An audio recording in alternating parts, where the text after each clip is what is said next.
It's Joy Olson of BlockBuster Fundraising, and I have a question for you. What makes donors give more? Well, I have some answers for you in today's tips, our daily countdown to 2016 fundraising success. Let's get started.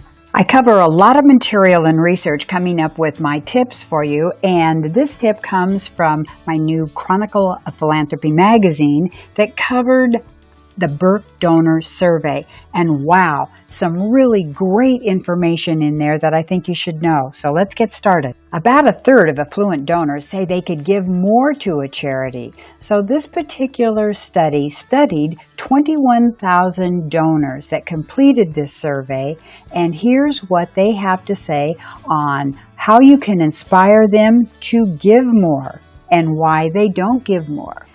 I opened up my magazine to take a few pictures to give you an idea of what this article looked like. And first of all, let me read this quote. Quote, "I would prefer to give more to fewer causes where I can personally see more actual results." End of quote. Donors want impact. They really do care. They want to know how you're using the money, how it's working and doing well. Your donors, especially your top donors, are researching what you're doing. And here's the top 5 ways that donors do research the charities they give to.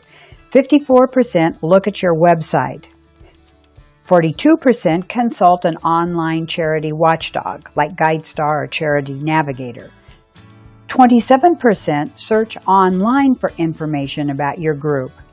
26% ask people they trust about the charity, and 23% review news media reports about the group, about your group. They're looking for information. Remember yesterday when we really focused on getting your website ready? Look at this statistic. 41% of donors decided not to donate after seeing the charity's website.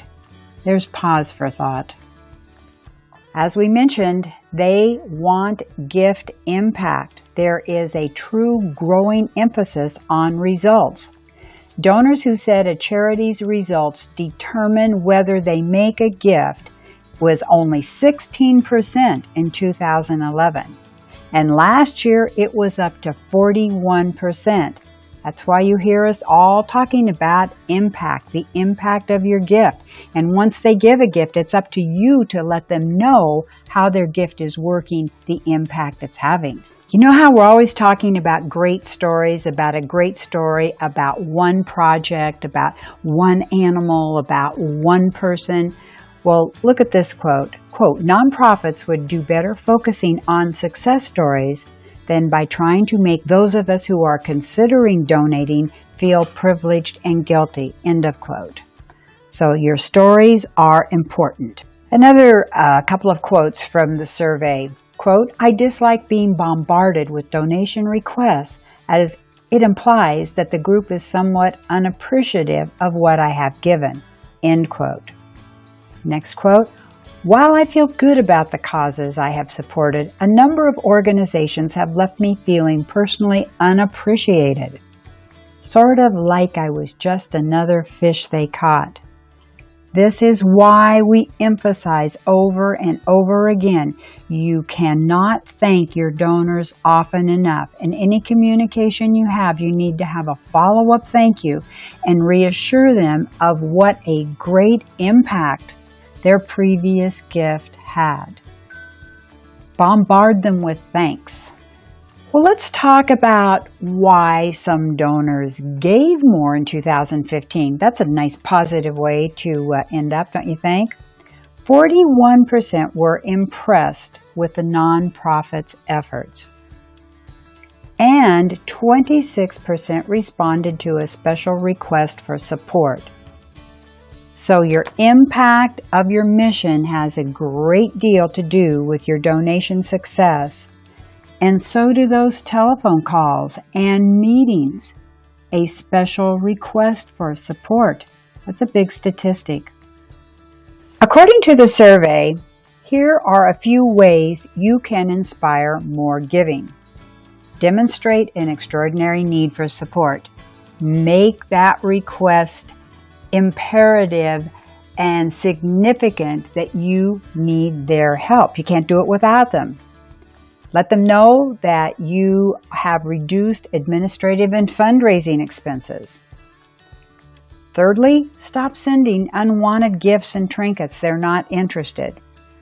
And send fewer solicitations if you can. That's for a starter.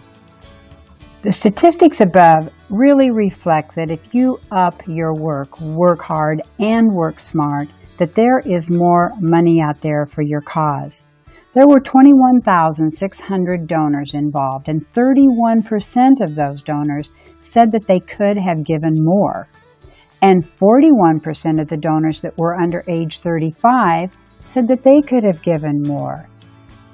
So that's why every little effort, no matter how small it is, but that improves your fundraising story, your donation page, your website, your thank you notes, your thank you calls, it all really adds up.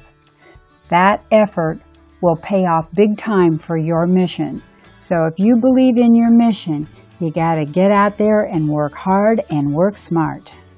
Well, there's a lot of effort that goes into a successful fundraising year, and each and every day we try to bring you tips that will absolutely help you. I think that the most important tip always is to just appreciate the donors that you have so very much.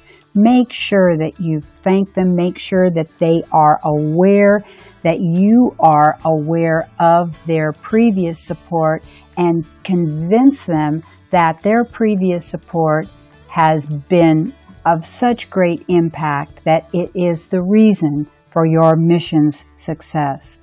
Okay, Joy Olson, BlockBuster Fundraising, saying goodbye for today. We'll see you again tomorrow with a daily tip. You can find out more about us on BlockBusterFundraising.com. And we have an active Facebook page and really active YouTube channel where we house all of our daily tips too. So we try to keep you inspired, informed, and remind you of all the best practices and give you creative new ideas for BlockBuster Fundraising success, your 2016 success. Bye-bye and thanks.